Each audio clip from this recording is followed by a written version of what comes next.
I'm Patrick Clarence. I'm Secretary General of ESWET, the European Waste to Energy Suppliers Association, and I will nudge you, together with the panel, the three speakers which I'll introduce in a moment, into pushing the boundaries of your thinking further. That's what we will do. And I will ask the three panelists to join me in a moment. But first of all, I will start with sharing some thoughts with you. If you look at the quote of the session, how it was announced, it reads, "Any of us, as businesses or individuals, live with the risk of getting a little too comfortable in our comfort zone." Panelists will reflect on the importance of anticipating change, and avoiding complacency from perspectives both in and out the DHC industry. So, we need to anticipate change.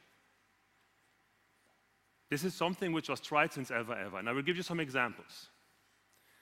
It's not easy, even for people like the MIT, and there's Nicholas Negroponte. He was director of MIT in 1992, quite some time ago, and he predicted that in the years 2000s, we would have TVs which full color, great, check, we have full color. Large scale, we have this. Holographic TV, we have 3D, that's somehow holographic.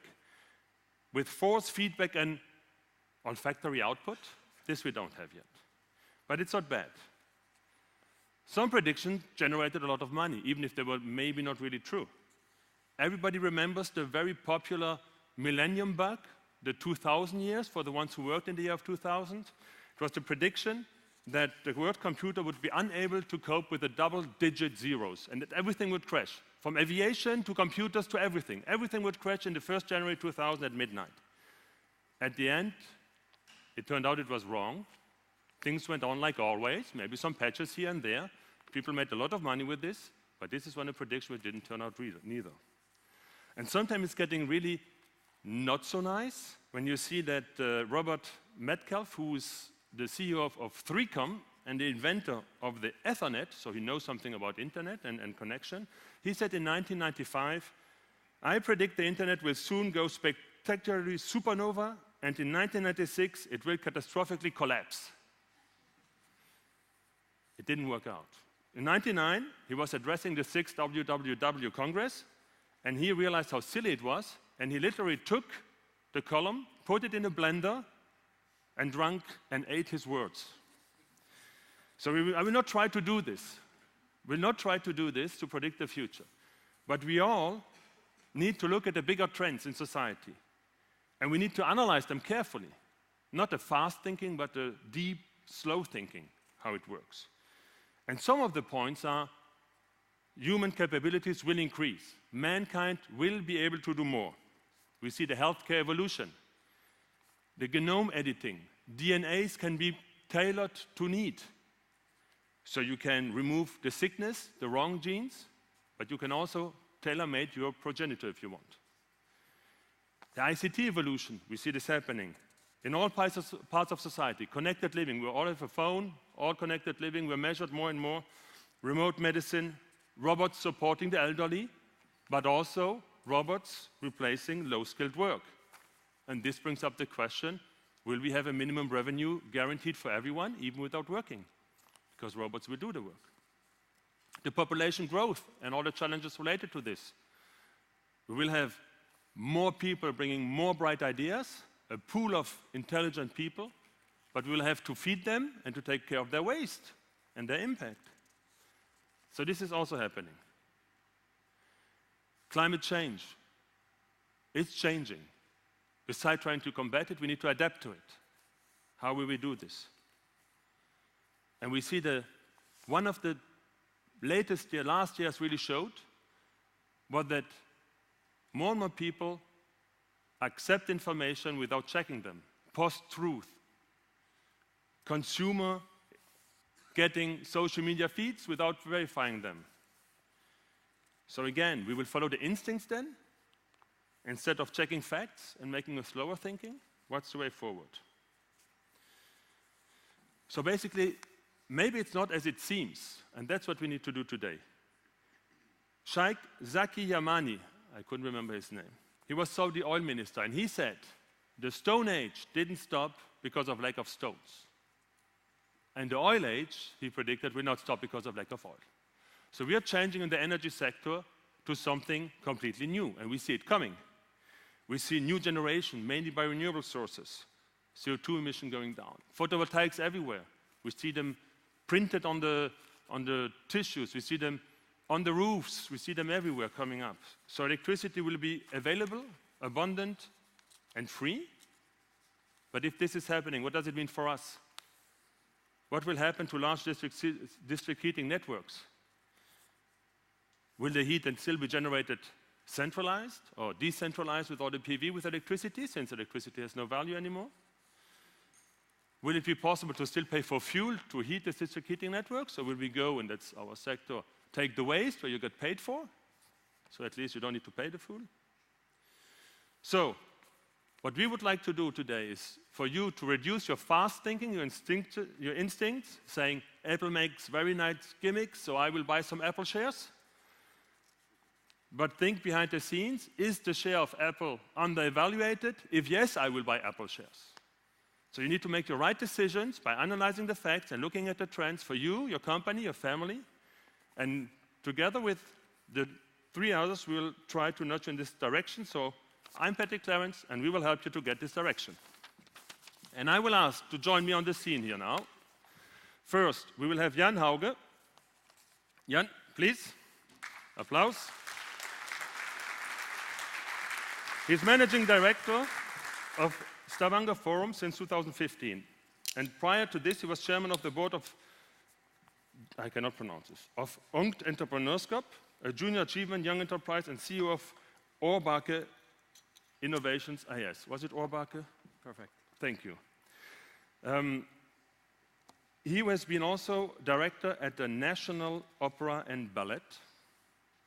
He was a platform manager working on the biggest, largest gas platform, the Trollfield.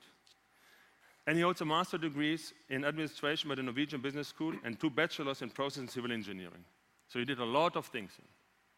Please, the floor is yours. Hi. I just asked Paul Voss before coming in here, because I'm always nervous speaking English and meeting new people, who's in there. And he said there's a lot of engineers and managers. And then as engineers, I'm an engineer in the bottom. I'm a manager now, but in the bottom engineer. So I think I'm among friends. I'm coming from Stavanger. It's a city in the west coast of Norway. And we are proud to say, and I know Aberdeen doesn't agree in this, but we are proud to say that we are the oil capital in Europe.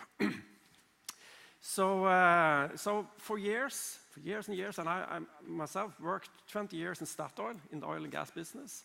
Stavanger has been a huge success when it comes to business. And actually, 5 years ago, Stavanger was the city in Norway with the highest density of Porsches.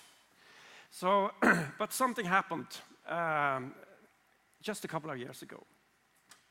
The oil price dropped, and you all know it. Maybe you also can feel it here in Glasgow even.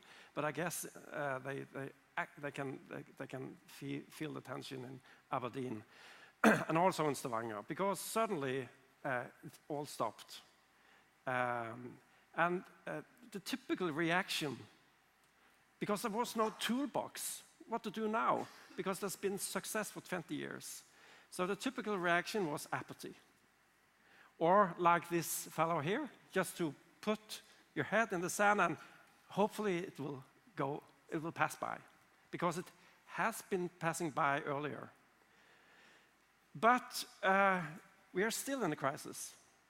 And the topic I'm going to mention here is that, okay, to achieve success, you need to take some chances. But maybe the biggest enemy of success is success itself. So I'm touching on these topics. We need to take chances. Actually, my daughter, she convinced me to do this last year. And it was really experience. You should do that. I saw on the TV today that there was a world record from, I think there's a guy from Scotland, oldest man in the world, skydiving.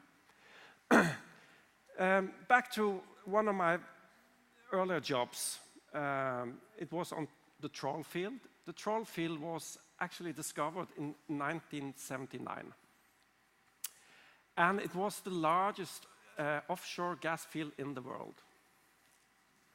There was only one problem, and that was to develop the field. You needed a platform solution that there was no technology for at that time, because the depth of Troll field is 303 meters. So during the 80s, actually this went to be a political topic. Ronald Reagan pushed on because they needed security when it comes to energy supply. And a bunch of engineers in Norway, they went to the government and said, we think we have a solution. We haven't tried it yet, but we take a chance.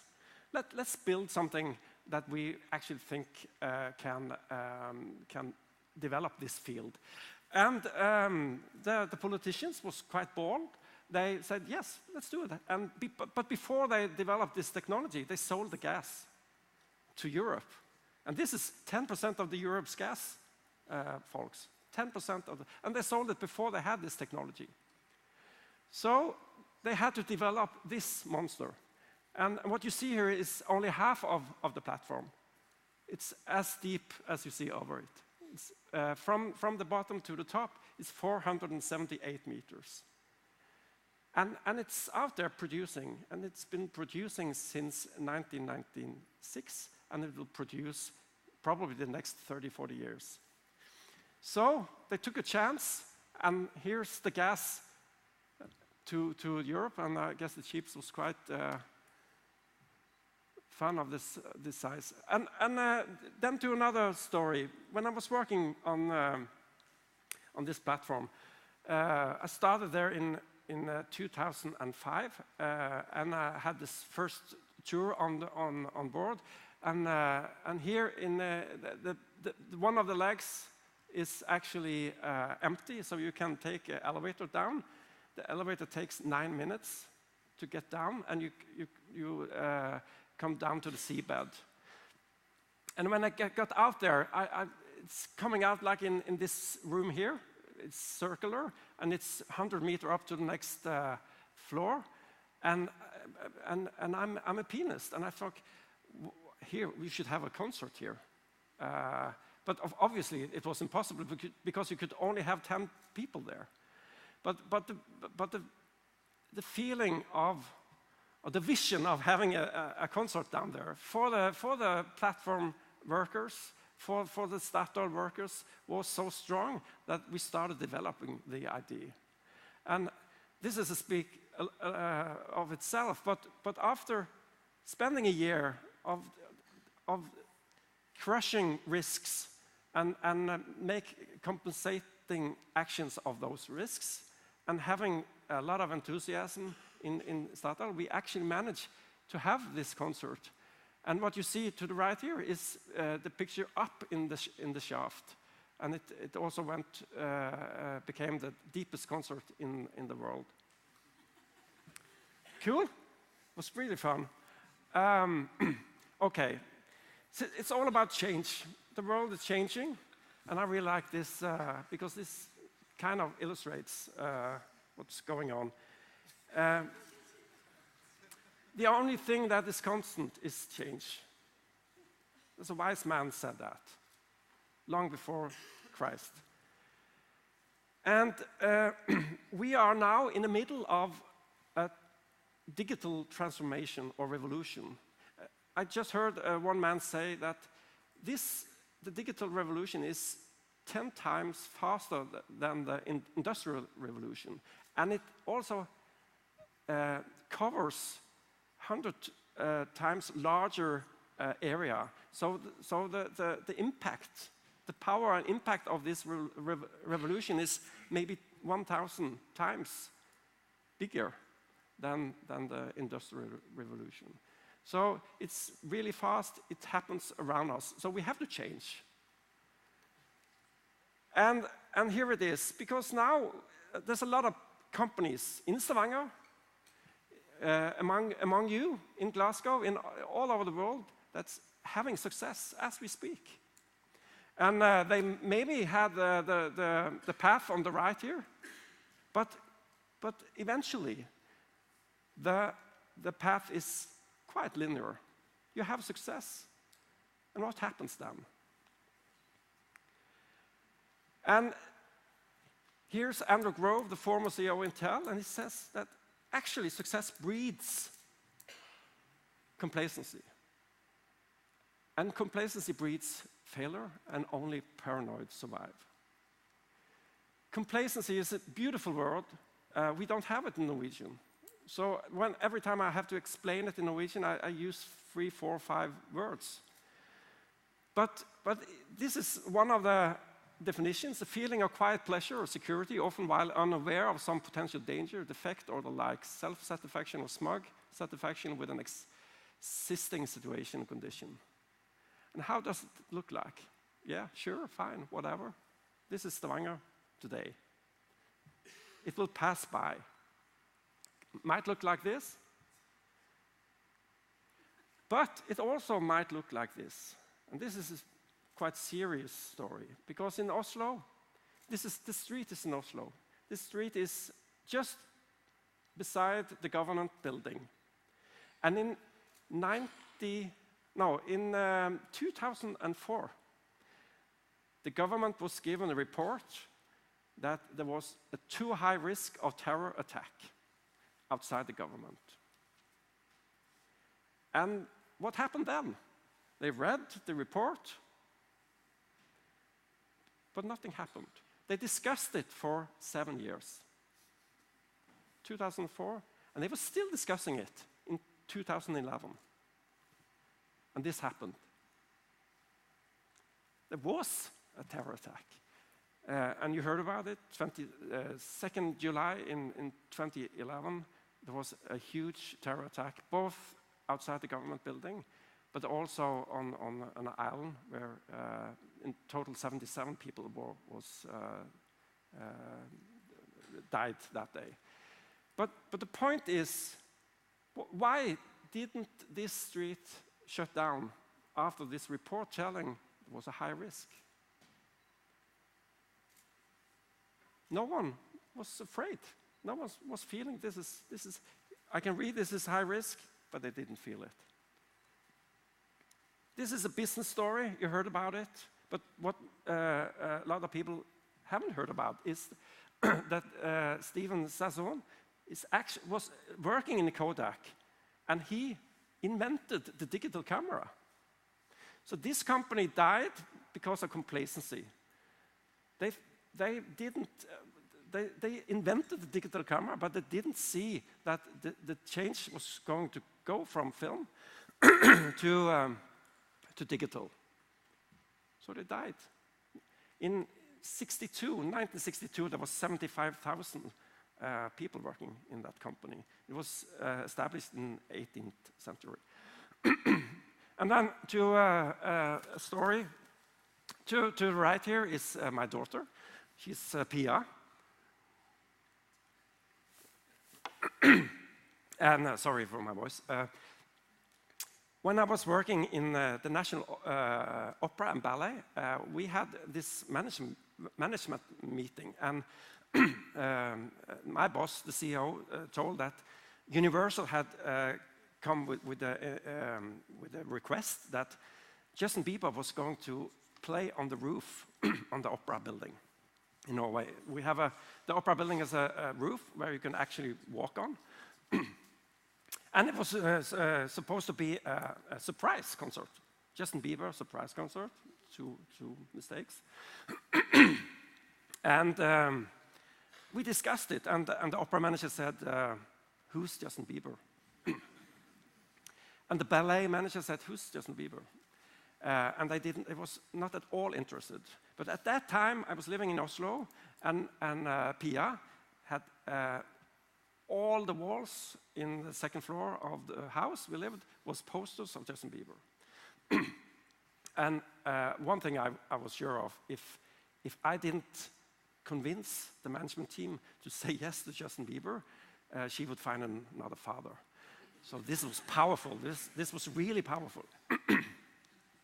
So I convinced them, and the CEO said, okay, then it's your responsibility to make this a professional event and safe event. Yeah, of course, I do that. The problem was that we did not have any control of this event, other than asking the control of the operator or the company that was doing the concert, which was Universal. So I had a lot of meetings with them and asked about security.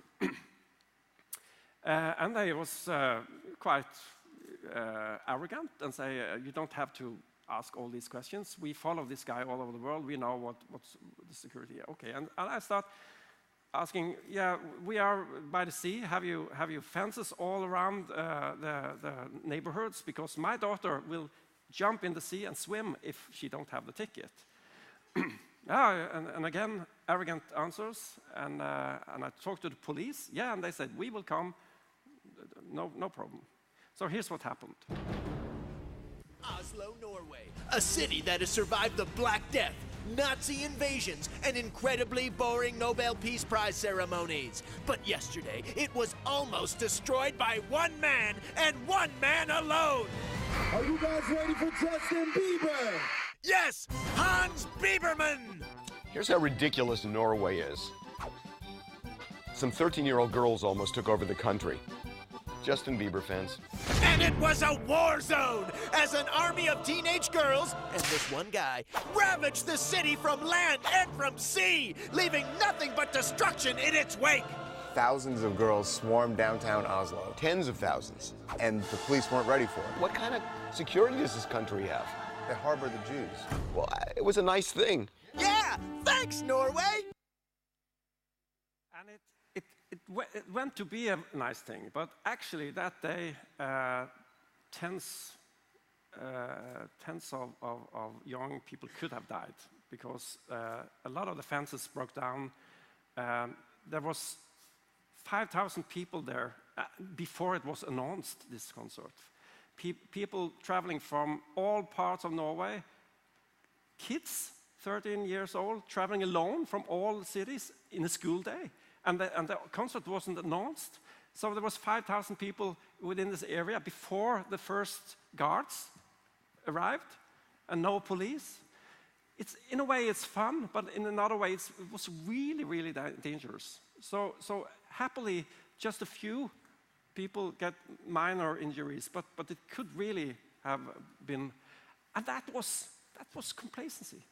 That was really complacency. It was complacency from Universal, was complacency from the police, and also the opera and myself, of course, didn't understand the risk. Okay, so sense of urgency, that's the opposite of complacency. That's the other side of the coin.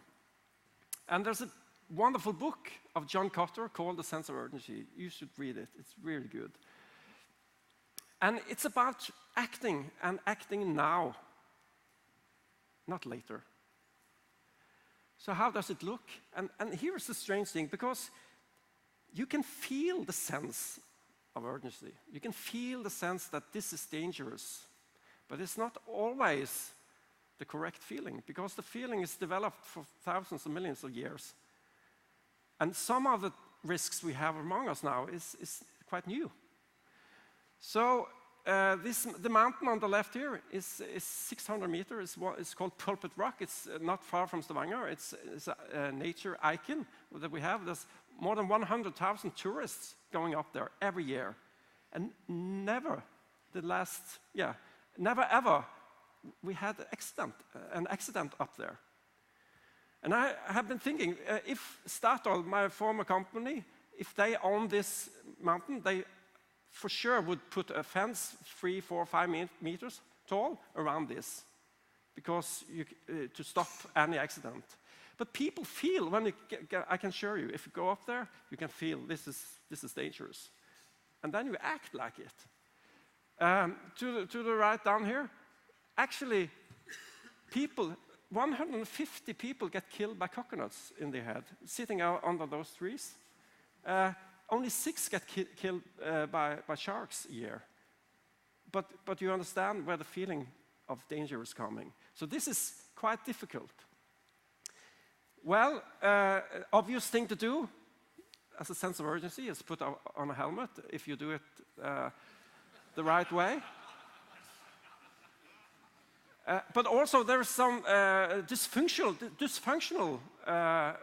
sense of urgency, and typically that happens with parents. Maybe more often with the mothers, as you see it here or here, but also with the dads. It looks like this.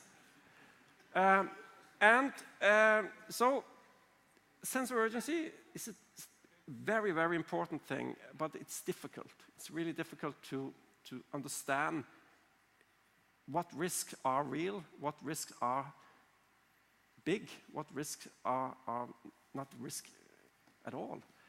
It just looks like a risk. So in the end, I just also want to say that to achieve a success, you need to tolerate failures, because you will never achieve success without failures. But you need to learn from them, and this is about that. And Henry Ford said that the only real mistake is the one from which we're learning. So this car dropped out in the sea, and they got this bigger car to put it up. But they didn't understand the risk, so this happened. So what did I do then? What did I do? Yeah, they called for a bigger car, and this one, and now it's working. So now it's working. So and of course you put up this car, and this happened. So this is really about learning and understanding risk. The last few words about pay it forward. Have you heard the expression pay it forward? It came from Silicon Valley, and it's about sharing. In the oil and gas business, I'm not sure how it is in your business, but in the oil and gas business, it's not too much sharing. It's the opposite. If I will tell you something, you need to sign here first, so I can sue you if I tell you something. So it's not about sharing. It's not about to help others getting better. But the culture they developed in the Silicon Valley was exactly that. And down here to the right, you see Steve Jobs. And he went to Intel's leader, Bob Noyce, and asked him, I'm going to be your competitor. I'm going to beat you. Could you help me do that? And he said, yes, of course. I share all my success and also all my failures with you. These things happened. And to the left, there was a company called Fairchild Semiconductors. And one of those, and this company is still there. And one of the guys that told in the interview that they got a call from one of the competitors that had some problems in the production line. They shut down. All of the employees went over to the competitor, worked through the night to solve the problem, which actually was that it was a hairspray from one of the ladies in the production that ruined the silicon. So they solved it. Went back, had a breakfast, and split up and did the competition again. So this is kind of what a culture we should develop to make success. Stevie Wonder had the song "I Wish." I wish those days could come back once more. Why did those days ever have to go? So this is the last slide. And we need management, we need leadership. And how do we make people follow us? Is it by what we say or what we do? What we say or what we do? What we say or what we do? What we do, thank you. Let's do this experiment. Put up your left hand, and then your right. Listen carefully now. I will count to 3, and after 3, we will put our hands together, okay? 1, 2, 3. Okay, so that was the proof in the pudding. Thank you. Okay, thank you. Stay here a moment. Okay. So Jan will have to leave us in a moment, so he will not stay until the end of the session where you can ask Q&As. So if you have specific questions about what he showed us, don't be happy sitting on your laurels, but try to get things pushed down, try to put the boundaries further and learn from failures. Any questions to Jan? I have one question to you then. When did you start to adopt this thinking in your career? Was it always there? Did you evolve into it? No, it wasn't. I was complacent. I was part of the complacent environment and part of the complacent culture until it really hit the crisis 5 years ago. So, but also working with safety and safety culture on the platform, I also understood that we have all of these safety systems around us, and they make us complacent.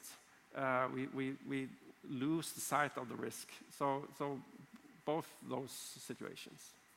Okay. Thank you very much. Okay, thank you.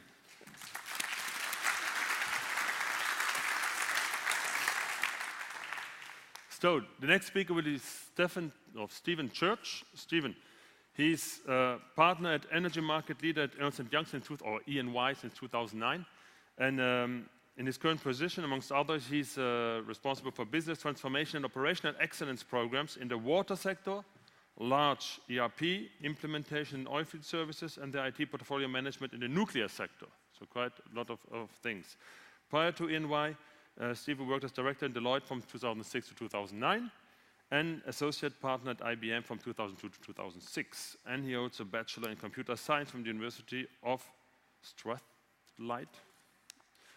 Steve, please, the floor is all yours. Morning, everyone.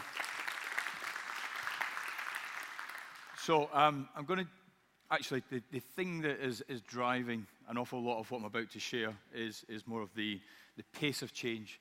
Business models, as we see them, are being disrupted every single day. And if I was to stand here 2 years ago, I would have said a lot of this stuff's coming, but maybe it's 5 or it's 10 years hence forward. However, everything that I'm going to show you today, there's practical experiences, practical use cases. It's stuff that's here, there, and everywhere. And it's all about the pace of change and what's next. But before I get in and share some of the examples, I want to touch on something that's real life, just to bring it home about the scale of disruption that's happening. So if you don't think it's coming to you, it probably has already happened to you. Okay? So disrupt within or be disrupted. And if I use just the UK market for a second, the UK electricity, gas, retail market, post the 80s when it was all put up for competition and deregulated, it was a fairly static business model. However, if you had gone into the boardrooms 2008, 2009, growth was talked about, the ambition of the organizations were talked about, the stability was talked about, the share price, fairly stable. However, since about 2010, what have we seen? We've seen the multitude of new entrants. We've gone from out of the traditional big 6 players in the UK, we've gone to over 36 over the last 4 to 5 years, and slowly they're starting to eat away at the profits of these large retailers. And what are they doing? They're offering more innovative solutions. They're engaging in a type of technology-type platform that's more amenable to you and I as users and consumers of energy, clearly offering better prices for their energy, but at the same time, they're doing it in a manner that's starting to appeal to the ethics of more renewable energy or renewable-only energy, and therefore they are disrupting from within the industry. And you can see here the projection just now is about 15% of market share. That will double between now and 2020. So you've got a 30% erosion of a traditional market. Hence my comment, disrupt yourselves or you will be disrupted. And who is disrupting you? Picture there on the right, your right-hand side, sorry, your left-hand side, my right-hand side, the New York some solar panels, nothing spectacular there. However, in Brooklyn at the minute, today, consumers on top of those that are living below those solar panels are trading energy with the office buildings and with the apartment buildings next door to one another using blockchain technology. I'm not going to be here to describe what blockchain technology is. All I can say is it's a technology type which 2 years ago everyone was saying, not sure it's going to take off.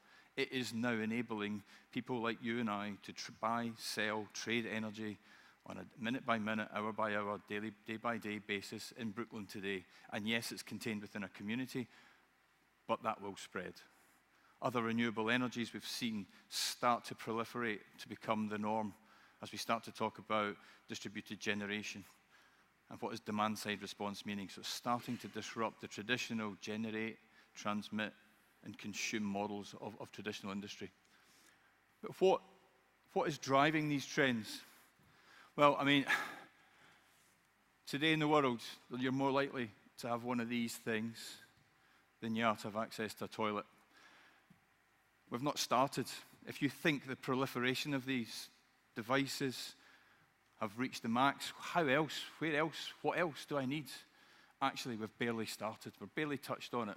We'll go from 6 billion items to over 21 billion things connected into the internet, generating information, generating insight. So the pace is only going to get quicker. It's going to get faster. And I'll go back 30, 40 years to try and share why. So Moore's Law, I'm sure you all know Moore's Law in this room. Late 70s commented that the more transistors that you can get into an integrated circuit, the doubling the processing power of that circuit board. And he suggested that that was going to happen through the late 70s and all the way through the 80s. And as a result of that, in the early 80s, there was projections like, we might have a computer in the home. A computer may be able to beat the world chess champion. What happened, though, is that didn't stop in the 80s. It went right through the 90s. It went right up into the noughties and is still prevalent today. And is actually what's driving what we now call nanotechnology. But what you can see here is from 78 to 2016. So 29,000 transistors on a circuit board. Now we've got nearly 9 billion. Wow, what processing power. And, well, we did get a computer in every home. Deep blue, the middle picture there, did beat the world chess champion, and he beat it before the year 2000. And actually, as we got to 2000, computers were able to beat Go, which any of you who have ever played this game or know this game, apparently it's got the most complex number of permutations, and only self-learning machines could have been able to beat the world Go champion, and that has been achieved. And what that's opened up with all this transistor doubling is this nanotechnology. So what you've got there is a picture of Google's DeepMind servers, which are launching the next wave of technology explosion and adoption. And just to give you a flavor of what does this look like, this is a very famous picture. It's taken in the inauguration of Pope Benedict in 2005. This next picture is the same position 8 years later. And it just shows you the proliferation of technology between 2005 and 2013. That's the inauguration of Pope Francis. So just in that short time frame, just look at the difference in the adoption of technology, how it's become norm, how it's just a done thing now. And what's this all coming to? So I put this kind of equation up and say, so it's the increasing processing power. Okay, we get that. But actually what we've found out is as the processing power increases, the cost is decreasing. And as a result of that cost decreasing, access to the technology is becoming easier, quicker, and faster. And therefore the adoption is exploding. And what that's happening is with that mass adoption, we're just getting all of you hear things like big data, data lakes, or data insights, analytics. So all of the explosion of the technology, and this is going to start continuing. You know, I already talked about Moore's Law and the doubling effect. nanotechnology is going to keep that doubling effect going, so it's only going to get quicker, it's only going to get faster, it's only going to lead to new insights which are disrupting business as we know it today. And that, I suggest, is one of the key things that we all start need to thinking about. But what have we got in terms of technologies? I'm going to share just 3 examples out there. I'm going to talk about drones, I'm going to talk about artificial intelligence, and I'm going to talk about robotics. So in terms of drones, this is the Amazon drone. Amazon have signed an agreement with the UK government, the Civil Aviation Authority, to be able to test drones in Cambridge. The Amazon Prime drone made 2 deliveries in September this year, albeit packages that have to be less than 5 kilograms. However, they are already delivering in the UK. They've made over 100 deliveries today. And most recently, as last month, Amazon said and announced that they're going to put another 400 jobs into Cambridge, into the research labs, to speed up the development of drones. Facebook's Aquila. This is an unmanned aircraft wingspan drone. This picture is taken in Arizona desert. Only 6 months ago, this completed a 96-hour unmanned journey, and the ambition of Aquila here is to be able to connect everybody in remote parts of the world to the Internet of Everything. Facebook's ambition is to connect everyone to the Internet. They plan to do it through having Aquilas fly across most of the remote parts of the world. Using solar panels, they believe that they can have an Aquila up in the sky for over 3 months at a time, providing continuous internet access to the population who today cannot be connected to the internet. So if you just imagine what that would mean then to the society and the impacts of those people not able to connect today but able to connect tomorrow. This picture here is for those of you who are American football lovers, is Intel's drone swarm at Super Bowl when Lady Gaga was doing her act. It did 3 things. It did the American flag, it then switched itself into a Pepsi ad, and then finished with the Intel sign. The thing here is our drones and our drone swarms, the future of advertising as we go about our daily lives in cities. And Swiss Post, just to make it a bit real, company hundreds of years old, delivering parcels. Swiss Post are now using drones to fly research products in the pharmaceutical industry from one site to another site in Switzerland today. They are also using drones for the last 25 kilometers of journeys for people in hard-to-reach locations so that they can send, whether it's medicines or other vaccinations that are required for veterans or whatever, up into the areas that are hard to reach and hard to access in Switzerland. My point being, this is no longer stuff that you'd go and buy your kids for Christmas, or you'd use it as playthings. They're now practical and driving and changing business models. Robotics. We all know about standard robots. This is Dom. Dom sits inside Facebook, and if you never want to leave your Facebook experience, you can order a pizza, and it turns up at your house, and wow, isn't that fantastic? Not really, but the robots here are now becoming very prevalent in call center operations, or customer billing situations, or query situations where you will use robots to go through, software robots to go through and make different decisions. If you log on to buy something on the internet, you'll probably get a chat box pop up asking if you want to engage in conversation. That's not a human that's talking to you. That's one of these things. That's a chat bot. However, even robots just now, I would suggest, are being disrupted. And we're moving more of a conversational commerce. You've seen in adverts Alexa with Amazon or Google Home or whatever. And this is about taking the nanotechnology and robots to a different level. And I'm going to play a little video for a second, digital analytics, just to give you an insight as to how these are being adopted within the telco industry today. Let's switch to the demo. So Dimitri here is using Digital Genius, which is saved as a contact on his phone. And he says, hey, it's there to help. He says he's going to London for a week, and he wants to make sure that his phone works.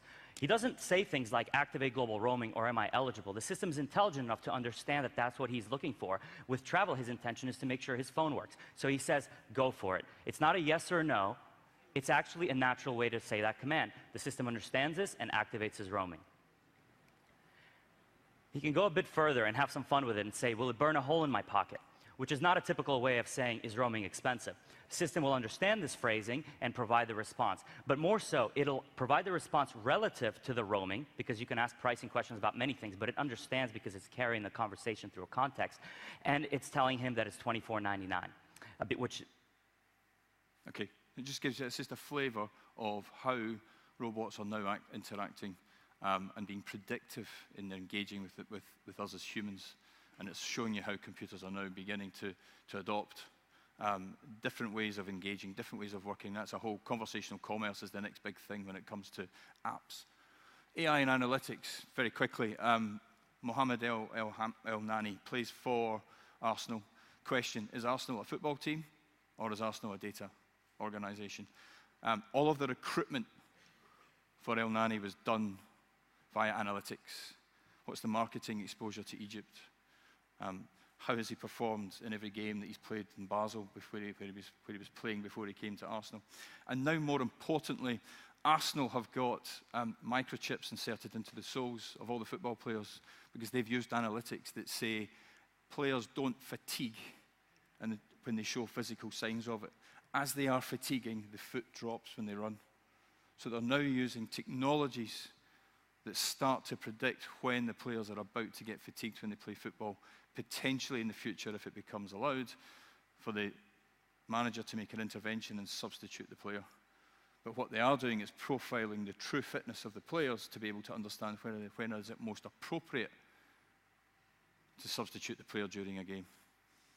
So, are they becoming a data analytics company or are they a football company? This picture here is Object Insights in America, and what they are now using is drones, and then the analytics gleaned from the drones that take pictures of all the retail parks in the suburbs of major towns and cities, and they're using the heat sensors to understand how many people are coming out the car, how long is the car parked there for, how many open spaces are there, and they're using those analytics to drive the retail footfall into retail parks, how much the average spend is.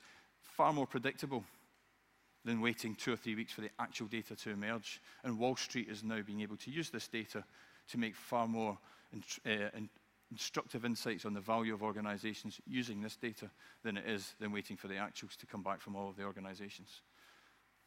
Again, combination of drone technology plus analytics. However, what do we need to think about? Millennials today, I mean, I don't know, I can barely have a conversation with my daughter at the minute without her watching something on Netflix at the same time, conversing with about 7 or 8 people on Instagram, and potentially Snapchatting at the same time, and having a very fluid conversation with myself. So either she's absolutely amazing, or I just can't tune into it. I really can't. But what this is saying is that the behaviors of the millennials, they look for very different things from society these days. They are driving change at a pace. They're driving acceptance in how we engage with technology, use technology, that many of us in the room simply wouldn't comprehend. And that is one of the main drivers as to why we start thinking about what does this mean to the culture of organizations in the future? What does this mean to the behavior of organizations in the future? Because these individuals are the individuals that are coming into our companies every day. And if our organizations and cultures aren't fit enough to sustain those people, they will not stay. And therefore, how is the future growth of organizations if they're not able to adopt and give their rewarding careers with the technology that the people of the future are looking for? So, I'm going to leave you with a second with just a number of questions that you might think about around the agenda of disrupt or be disrupted. However, I want to give you 3 statistics before I do that. At the minute, the average life of a company is less than 50 years. 40% of leading business, according to John Chambers, who's just gone the ex-CEO of Cisco, will be dead within a decade. And of Standard & Poor's 500 rating, the average life of an organization is currently 15 years.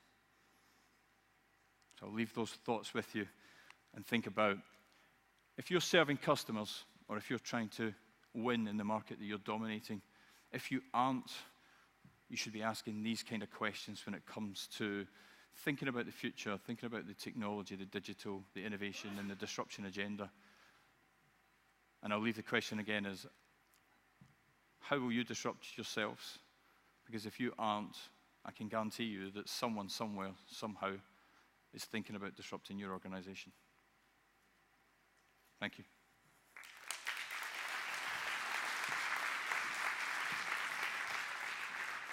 Steve, okay, thank you for your thoughts. I mean, it is pushing the same direction. Complacency should be not allowed, basically forbidden. And we saw that if you really build it on IT and on the capabilities with IT which will emerge, and we see the tip of the iceberg, Yeah. but we don't know what's coming beneath, but it will be huge.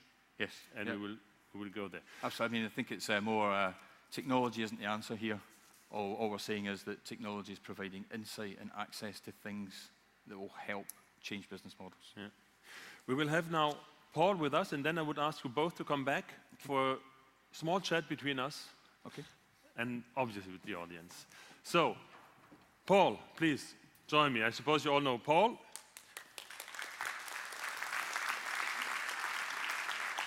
He asked me not to read the boring CV, and he told me that, I will just say that he holds a master's in European public policy, studied in Canada, France, and Belgium, but he's working in public affairs in Brussels since a long time, since decades.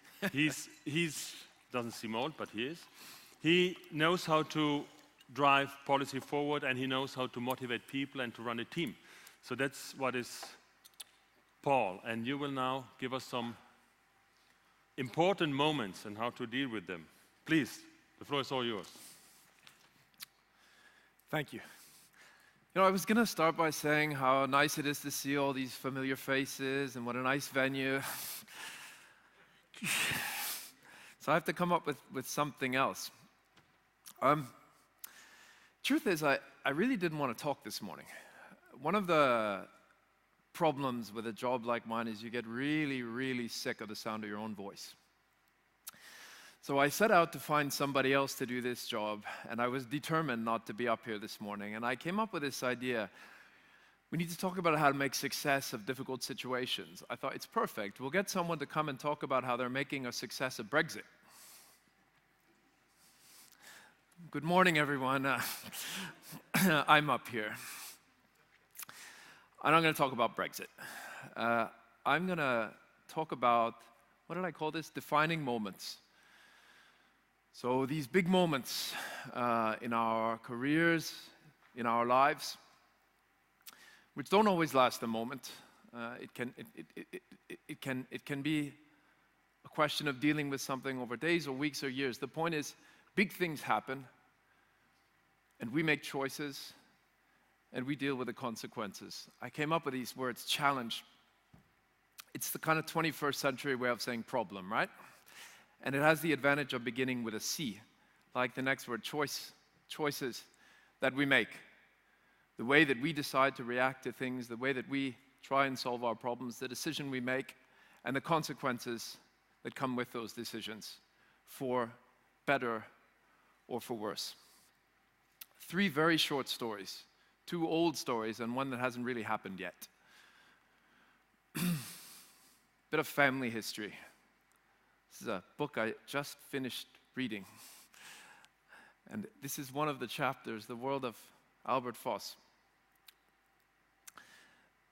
My parents lied to me a lot when I was growing up, for good reasons. And I'll say a few nice things about them in a few minutes. But when I was a kid, as you do, you start asking a bit about your family, where you've come from. Our family history is a bit complicated. I knew we had sort of been from Germany. I was born in England. My parents were English. I grew up in Canada. I started asking, yeah, and where are we really from, and what is all this with our German name and so on. I knew my grandfather. I'll get to him in a second. But I didn't really know much about any further back than that. And when I asked, I got this kind of half answer, Germany, Nazis. We left. And I had this kind of Schindler's List type story in my head about what must have happened, but I was young enough to not really care enough to ask again. And I kind of forgot about it and just had this idea that there had been some unpleasantness in Germany and we had to leave because of the Nazis. Fine. This is what I knew about things. Bullshit. Yeah? Bullshit. A few years ago, I found out what really happened. So I'll tell you a little bit about this great-grandfather, Dr. Albert Voss. So this guy left Germany in the late 19th century and moved to the north of England. No Nazis. He just moved. And the guy was a dentist, but he made his money in the teeth business, which is to say this stuff. So he was into dental equipment and manufacturing of dental equipment and selling false teeth. And this guy used to travel around Europe, running this business, bit of dentistry, bit of false teeth.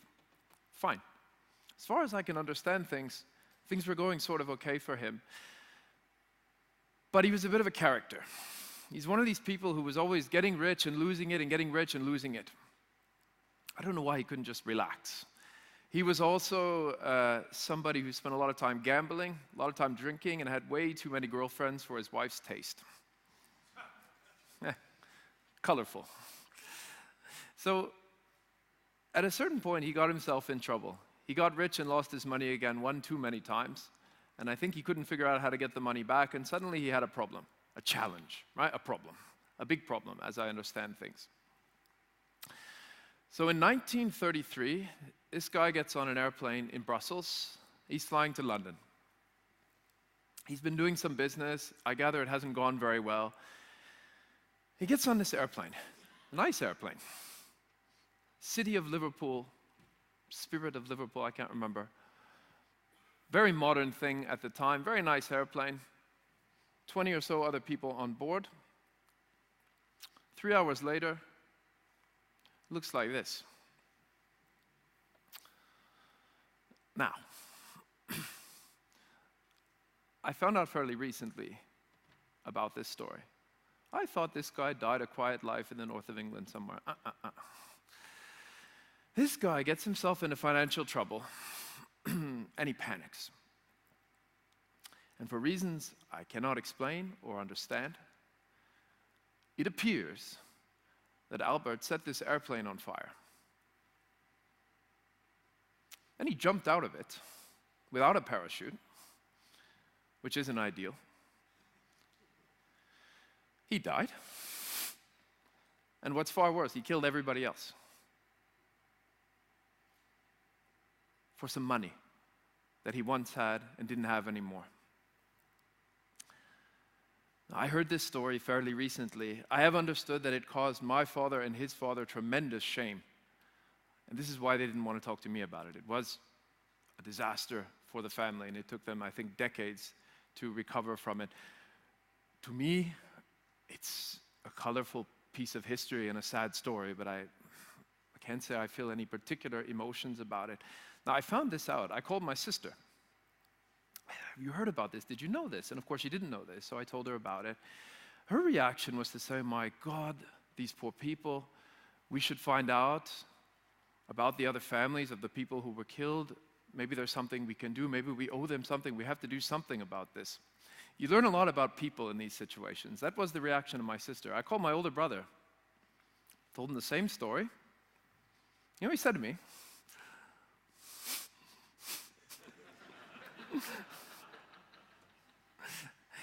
And I haven't told you the best part.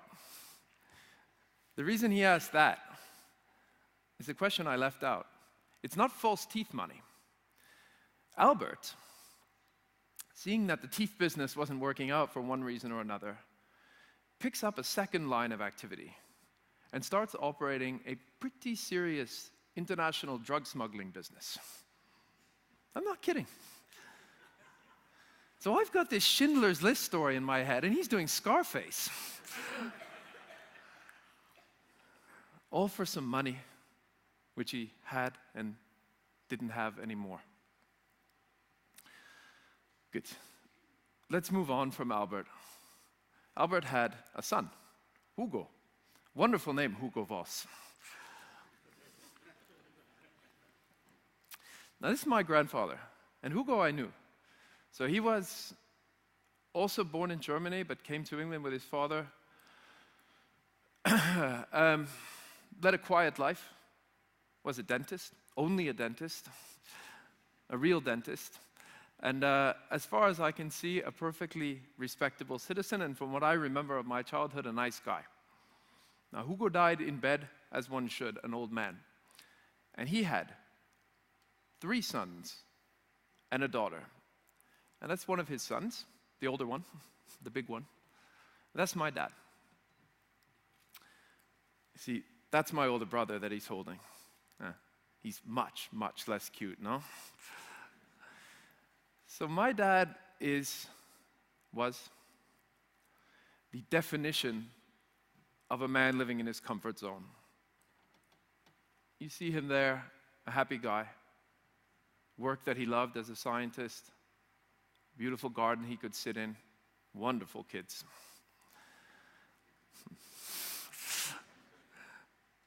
A guy who had everything. When he was in his mid-50s, a bomb went off. Not a real bomb this time. But all of a sudden, he was having a lot of doctor's appointments. I must have been 13, 14 years old when all this started. And I remember, he had doctor's appointments, problems, but you know, you're 14, you're absorbed in your 14-year-old world. I figured everything would be fine. Things were not fine. So this guy was starting to have very, very serious problems with his eyes. And one morning, I was getting ready for school. I think my mom had left the house, everybody was gone, and I was home with my dad. I was just getting ready. I was 14, I wasn't that interested in talking to my dad. And he said to me, Paul, there's a problem. I can't see anything. You better call your mother and all this stuff.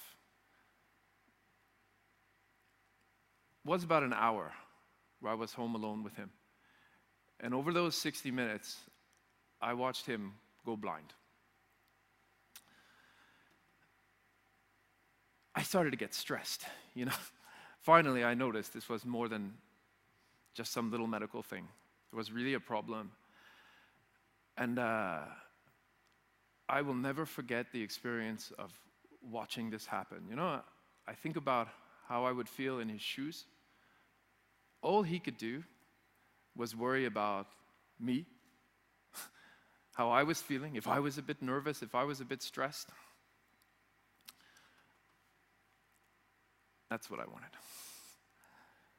He spent that hour telling me stories. Spent a long time telling me the story of Abraham Lincoln's inaugural speech. We went through it in some detail. You can imagine how fascinated I was when I was 14 years old. This is what the guy's doing. Calmly talking to me about these things, telling me to relax, telling me to sit down, take it easy. We went through this whole speech. And by the way, this is Abe Lincoln's inauguration, 1961, and you can see, I think, that he had more people there. No more politics. He never lost his cool. He never even looked worried. He never saw anything again.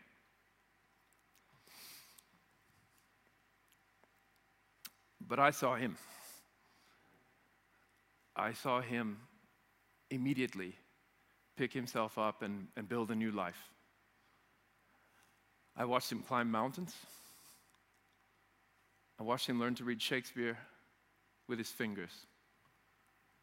I watched him blow up his chemistry lab because he wouldn't stop, whether he could see or not. I watched him learn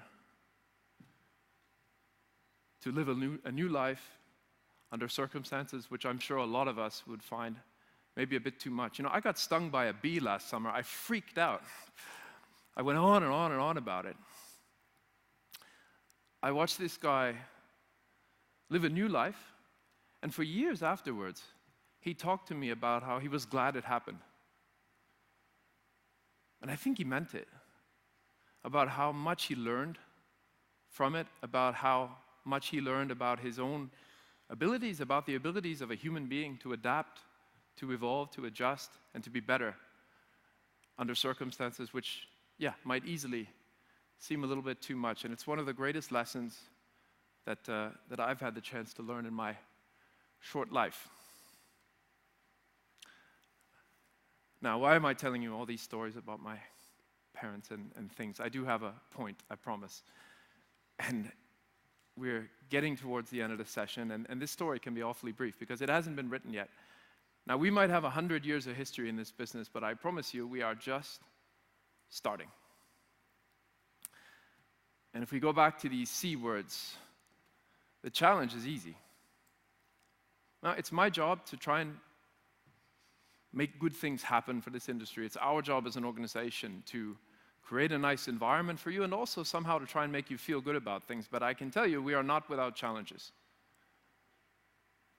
Because we're somehow on the front lines of this, and I can tell you, every day we are challenged. Our business model is monopolistic. We have too much fossil fuel. We're too expensive, too difficult, too awkward. Everywhere there are questions.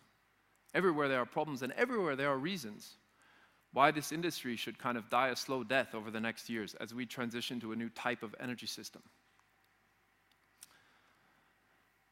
But of course, there's an alternative narrative here. Friday afternoon, I was on the phone with an official at the European Commission, chatting about this and that and this industry and what we'd like to do and so on. And this person said to me, you know something? You guys have such an opportunity. You could be, and I'm quoting, the kings of the world. The kings of the world. Why? Because you know the whole story. The heating sector is an enormous problem right now when it comes to energy security, when it comes to climate. Something has to be done. Cities are an enormous problem. How do we heat them while solving these other problems? District heating fits beautifully. And we can be kings of the world. Now, personally, world domination is not really on the agenda. But to do something to solve these problems, to do something that goes well beyond the defense of a narrow industrial interest, but something that just helps tackle some of these big problems, maybe that's worth doing, and maybe that's worth trying, maybe that's worth getting out of bed for in the morning. And I really do believe we have it in us to do that. In 1861, when Abraham Lincoln gave that speech, and I do recommend you read it, he talked at a moment when civil war was just about to break out in the US. He knew the war was coming. And he expressed a hope that the people of his country would someday soon once again be touched by the better angels of our nature. Now, what does he mean by that? He means by the best of us, by the best of what is in us as people. And when I use the phrase talking about this business, I mean what is the best of district heating. Because it can be that good. It can be that green. It can be that efficient. It can make that much sense. We just need to find the courage and the confidence to be open to the fact that things are going to change. Stephen talked about disruption. It's happening. It's coming. Whether you feel it or not, right now in your business, it's coming. Things will not be as they were in 1995. Things will not be as they are in 2017. I believe our industry is in a wonderful position to evolve, to adjust, to adapt, and to be better than ever in the decades to come. It's just up to us to decide how we want to react to these coming changes. Our organization, our team, is really proud to represent you. Make us proud. Be the best version of yourselves, and I promise we can really, really enjoy the next 30 years. Thank you very much.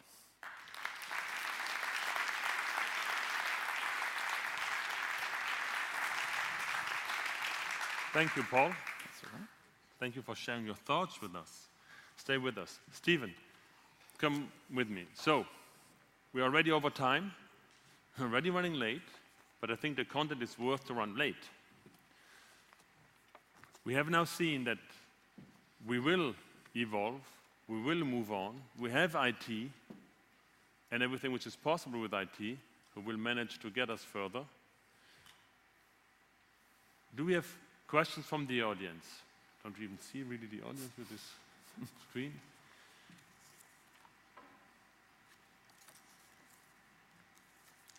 Can I ask you a question?